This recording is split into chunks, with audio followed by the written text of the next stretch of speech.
Welcome student, आप सबका हमारी चैनल इजी लर्निंग इन हिंदी में सबका स्वागत है। आज हम क्लास 12 में वाणिज्य संचालन और वाणिज्य व्यवस्था और संचालन सब्जेक्ट में हम संचालन के कार्य पढ़ेंगे। ठीक है, आज हम संचालन के कार्य के वर्गीकरण यहाँ पे आपको दिया गया है।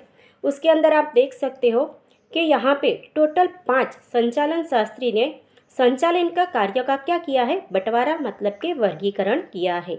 उसको हम बारी बारी से क्या करना है समझेंगे। सिर्फ इसके अंदर हमें टॉपिक याद रखना है, पॉइंट्स याद रखना है। जैसे कि बोर्ड की एग्जाम में इसके अंदर क्वेश्चन पूछा जाता है, हेनरी फेयल का वर्गीकरण बताइए, तो हमें क्या लिखना है, हेनरी फेयल के ये 5 जो संचालन के कार्य है वो हमें लिखने हैं। उसके बाद बताया लूथर गुलिक का क्या करो, वर्गीकरण बताइए। तो हमें ये 7 पॉइंट्स सिर्फ लिखने होते हैं। ठीक है, यहाँ पे हम देखते हैं पहला, कुंतज और ऑर्डोनल का वर्गीकरण। उन्होंने संचालन के कार्य को टोटल 5 पार्ट में क्या किया गया है, बांटा गया है। इसमें उन्होंने पहले आयोजन, फिर व्यवस्था तंत्र, कर्मचारी व्यवस्था तंत्र, मार्गदर्शन और नियंत्रण। ठीक है, तो हमें कितने पार्ट में बांटा है उन्होंने, 5 में। कौन कौन से, आयोजन, व्यवस्था तंत्र, कर्मचारी व्यवस्था तंत्र, मार्गदर्शन और नियंत्रण। ठीक है, अभी आगे क्या देखना है, हेनरी फेयल ने संचालन के कार्य को 5 भाग में बांटा है। कितने पार्ट में बांटा है, 5 में किया है। फर्स्ट है आयोजन, सेकंड व्यवस्था तंत्र को प्रबंध के नाम से भी जाना जाता है। फिर क्या है, आदेश देना, फिर है संकलन और बाद में क्या है, नियंत्रण। ठीक है, अभी आगे देखते हैं हम कि पीटर ड्रकर जो हमारे संचालन शास्त्री थे, उन्होंने संचालन के कार्यों को कितने पार्ट में बांटा है, उन्होंने सिर्फ 3 पार्ट में उनको बांटा है। उन्होंने लिया है उसमें व्यवसाय का संचालन, फिर लिया है संचालकों का संचालन और बाद में अंतिम स्तर पे जो कार्य करते हैं श्रमिक, उनका संचालन। तो यहाँ पे उन्होंने कितने 3 संचालन लिया है, एक तो व्यवसाय का, फिर संचालकों का और श्रमिक का। ठीक है, आगे हम देखते हैं लूथर गुलिक का वर्गीकरण। उन्होंने संचालन को 7 भाग में बांटा है। आयोजन, व्यवस्था तंत्र, कर्मचारी व्यवस्था तंत्र, संकलन, मार्गदर्शन, संकलन, सूचना प्रेषण और अंदाजपत्र। ठीक है, और आगे है डॉक्टर जॉर्ज टेरी ने अपने संचालन के कार्यों को 4 भाग में बांटा है। फर्स्ट है आयोजन, व्यवस्था तंत्र, मार्गदर्शन और नियंत्रण। ठीक है, तो हमें इसमें से यही सिर्फ इतना याद रखना है, कौन से संचालन शास्त्री ने संचालन के कार्यों को कितने भागों में बांटा है, और उसको हमें याद रखना है। लेकिन हमें समझना है सिर्फ कितने हैं, 5 ही समझने हैं। हम संचालन के कार्यों को समझने की एक बारी बारी से समझने की कोशिश करते हैं।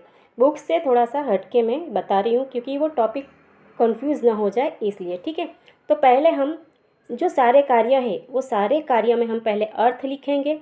जैसे कि आयोजन है तो आयोजन का अर्थ लिखेंगे, उसके बाद व्यवस्था तंत्र है तो व्यवस्था तंत्र का अर्थ लिखेंगे, फिर उसके बाद कार्य लिखेंगे। ठीक है बच्चों, इस तरह से हम संचालन के जो कार्य है, टोटल 5 कार्य है। कितने कार्य है, 5।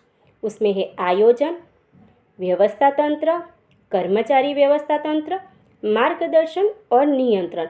पहला कौन सा है हमारा, आयोजन मतलब प्लानिंग। हम कोई भी कार्य करते हैं तो हम उससे सबसे पहले क्या करते हैं, उसका प्लानिंग करते हैं। जैसे कि अभी हम क्लास 12 में आए और हमने क्या करेंगे, हमें अपने जो क्लास 12 है बोर्ड की एग्ज़ाम है उसका हम पहले प्लानिंग करते हैं। फर्स्ट तो देखो यहाँ पे अर्थ इसका क्या है, अर्थ है अपेक्षित परिणामों की प्राप्ति के लिए वास्तविकता का चुनाव करना, उनके मध्य आंतरिक संबंध स्थापित करना और आवश्यक प्रवृत्तियों का निर्माण के लिए पूर्व अनुमान करना। तो आयोजन अर्थात क्या होता है? अपेक्षित परिणाम। अपेक्षित परिणाम अर्थात क्या? अपेक्षित मतलब कि आपने सोचा है कि हम इतने परसेंटेज प्राप्त करेंगे, ठीक है, मतलब कि लक्ष्य तय करना। अभी आपने लक्ष्य तय कर दिया है, फिर उसके सामने क्या करना? विकल्प पसंद करना।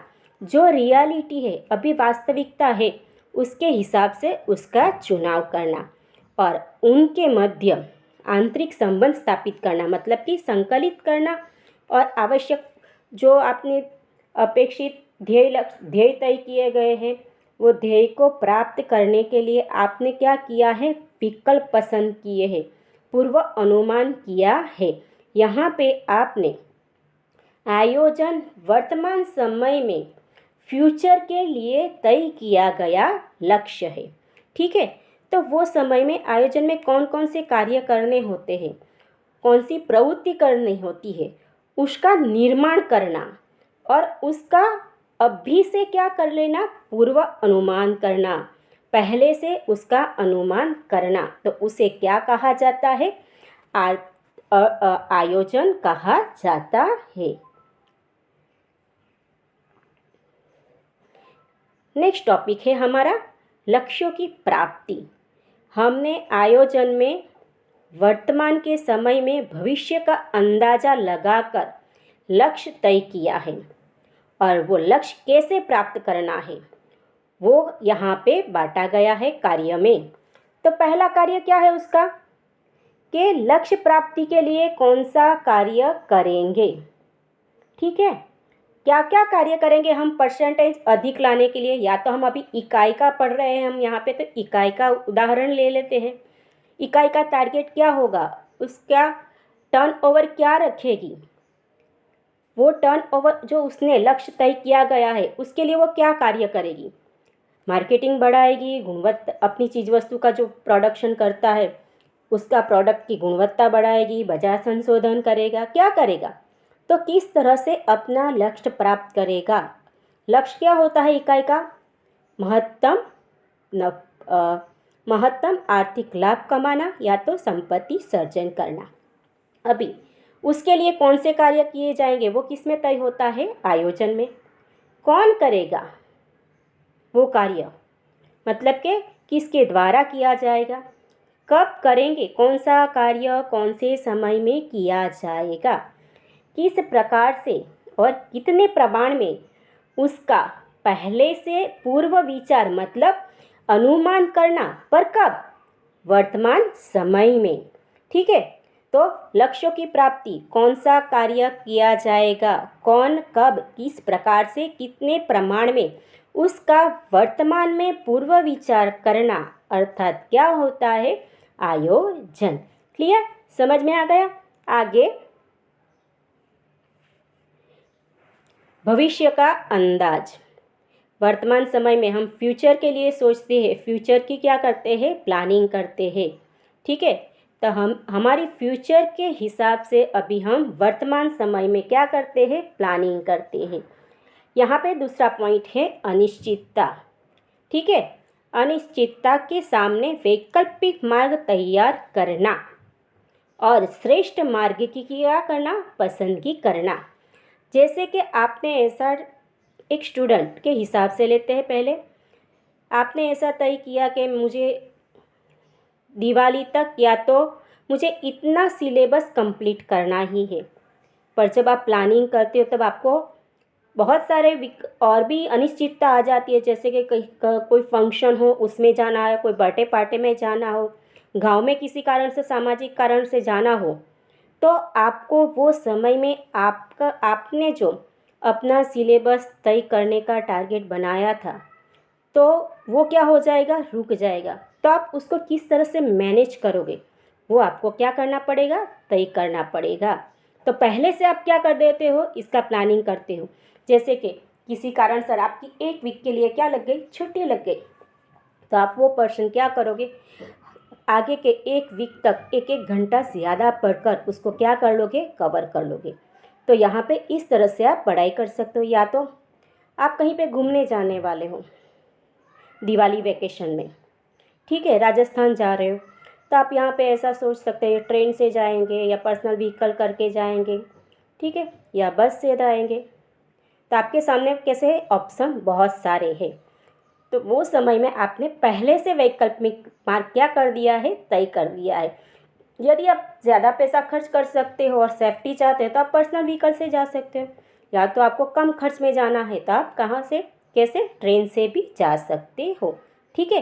तो यहाँ पे हमें क्या ध्यान रखना है, लक्ष्यों की प्राप्ति के लिए भविष्य का वर्तमान में अंदाजा करना, और किसी प्रकार का प्रॉब्लम्स क्रिएट होता है, मतलब कि अनिश्चितता या जोखिम आते हैं, तब उसके लिए पहले से ही क्या कर देना, वैकल्पिक मार्ग तैयार कर देना।